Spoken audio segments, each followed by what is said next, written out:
A familiar scene in parts of Westmoreland and Fayette counties. Another round of rain over the weekend caused flash flooding and damage throughout the region. Rick Dayton takes a look. It was simply too much water. They just opened the cellar door and there was a river down there. And Joe Travato was not alone. It was raining really hard. Opened up the basement door and there's about 1.5 feet of water down there, and called the neighbor and she said her side was flooded too. Called the fire department. We had to get something done. It was a busy night for the Smithton volunteer firefighters. He's been doing this all night. All night, baby.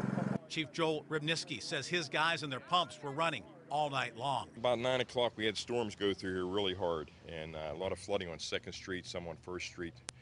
I think we had about 12 or 15 dwellings altogether we're pumping out. About up to my knee, a little bit higher than knee. Furnace, washer and dryer, about halfway up on those too, all that's flooded, ruined. About 10 minutes away in Fayette County, there was damage in Wickhaven as well. Our whole yard became like a river, and our neighbors down the road, it got in their house. 2 bridges down the road, they're completely gone, went underwater and everything. The small stream in Keffer's backyard sounded like a waterfall. The power of the water was evident.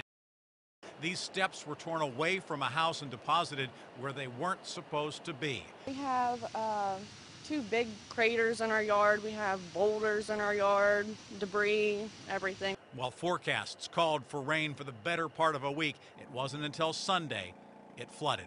We had big rains last week and we didn't get anything.